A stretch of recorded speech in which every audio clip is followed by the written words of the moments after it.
Halo semuanya, langsung aja kita bedah laga babak 16 besar yang super dramatis di Los Angeles kemarin. Sebagai analis, saya berani bilang kalau pertandingan antara Kanada dan Afrika Selatan ini adalah definisi murni dari sebuah pengepungan yang ditutup dengan terobosan taktis yang luar biasa brilian. Yuk kita bongkar taktiknya sama-sama. Di analisis kali ini kita bakal ngebahas 5 poin utama. Mulai dari sejarah baru di Los Angeles, tembok kokoh Afrika Selatan, dominasi statistik dan peluang, skema ancaman bola mati, sampai pastinya momen magis menit akhir. Bagian pertama, sejarah baru di Los Angeles. Bayangin aja tekanan mental yang ada di lapangan.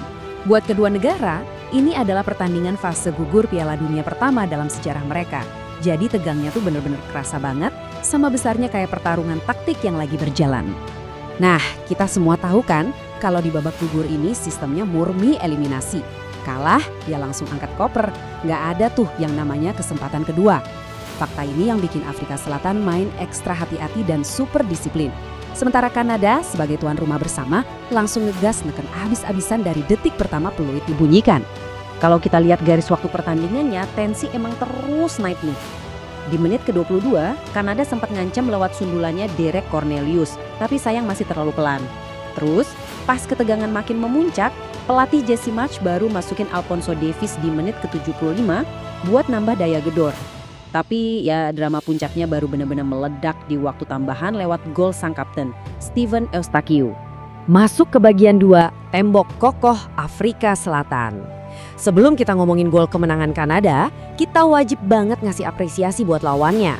Strategi taktis Afrika Selatan tuh jelas banget, bikin frustrasi barisan penyerang Kanada dengan pertahanan berlapis yang super rapat. Tapi coba deh perhatiin angka 77 ini. Ini bukan angka sembarangan loh.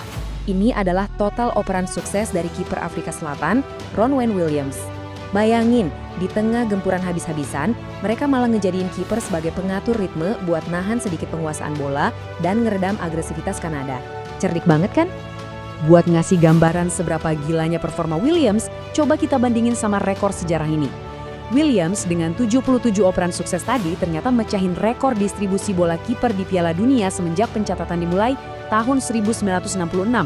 Rekor sebelumnya siapa yang pegang? Manuel Neuer, kiper legendaris Jerman dengan 51 operan pas lawan Jepang di tahun 2022. Ini bukti nyata kalau Afrika Selatan emang sengaja mendesain Williams sebagai pusat sirkulasi bola mereka di laga ini. Tentu aja, strategi bertahan gak bakal jalan tanpa aksi-aksi heroik di lapangan. Aubrey Modiba misalnya, dia ngelakuin sapuan bola krusial tepat di garis gawang. Terus kiper Williams juga sempat bikin blok penting dari tembakan Oluwaseyi. Dan jangan lupa aksi Mbeke Zelimbokazi yang sukses nyapu bola persis di depan mata Jonathan David. Benar-benar sebuah masterclass dalam bertahan.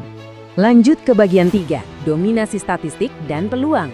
Sekuat-kuatnya terembok pertahanan, kalau dikurung terus-terusan, pasti pada akhirnya bakal retak juga kan?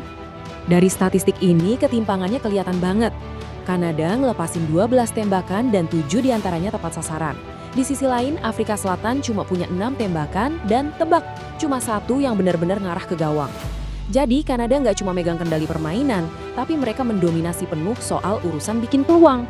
Bukti paling telak dari dominasi itu ada di angka XG atau expected goals, yaitu matriks probabilitas yang ngukur seberapa besar peluang sebuah tembakan bisa jadi gol.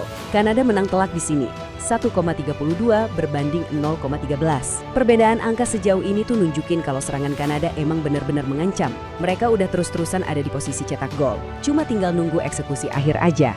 Nah, kita masuk ke bagian 4, skema ancaman bola mati.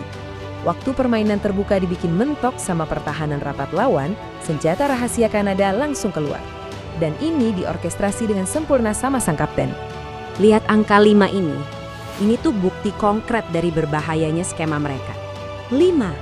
Itu adalah jumlah peluang emas yang diciptain sama Steven Eustachio murni lewat situasi bola mati. Biar lebih kebayang betapa spesialnya performa ini, coba kita tarik ke belakang.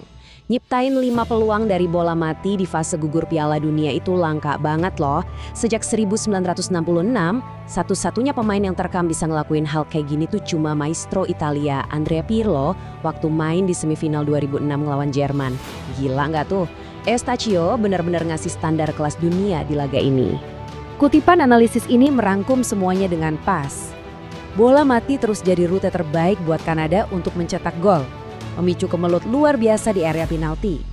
Kalau kita ngadepin tim yang main pertahanan blok rendah yang disiplin kayak Afrika Selatan, eksekusi bola mati yang akurat tuh wajib hukumnya buat ngejaga ritme serangan biar musuh terus-terusan tertekan.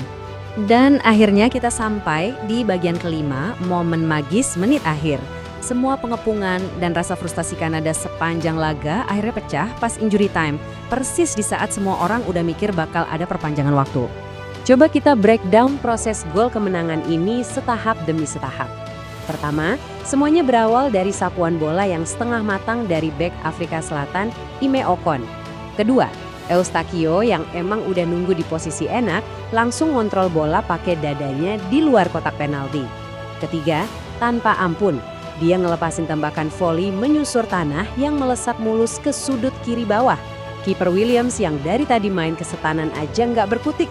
Bener-bener gol kelas atas. Dan cerita gol ini makin kerasa dramatis kalau kita tahu faktanya. Eustakio ini lagi dipinjemin dari Porto ke LAFC dan dia nyetak gol penentu kemenangan ini persis di stadion kandang klubnya sekarang. Bener-bener kayak unjuk gigi di rumah sendiri kan. Nggak cuma itu, dia sekarang resmi jadi pemain aktif MLS ketiga yang berhasil nyetak gol di fase gugur Piala Dunia, menyejajarkan namanya bareng legenda semacam Landon Donovan dan Brian McBride. Luar biasa. Kemenangan 1-0 yang mendebarkan ini ngebuktiin satu hal penting. Kanada punya kedisiplinan mental dan taktik buat terus neken lawan, bahkan bisa manfaatin detail sekecil apapun dari bola mati. Nah, ini yang harus jadi catatan utama kita. Dan pertanyaan saya buat kalian yang nonton, dengan mentalitas baja pantang menyerah kayak gini, kira-kira sanggup nggak sih skuad Kanada numbangin raksasa sepak bola kayak Belanda atau Maroko di perempat final nanti? Coba bayangin bakal gimana jadinya kalau taktik Kanada diuji lawan tim yang dominan menyerang. Terima kasih udah ngikutin Explainer Taktis kali ini. Terus semangat pantau terus dunia sepak bola, dan sampai jumpa!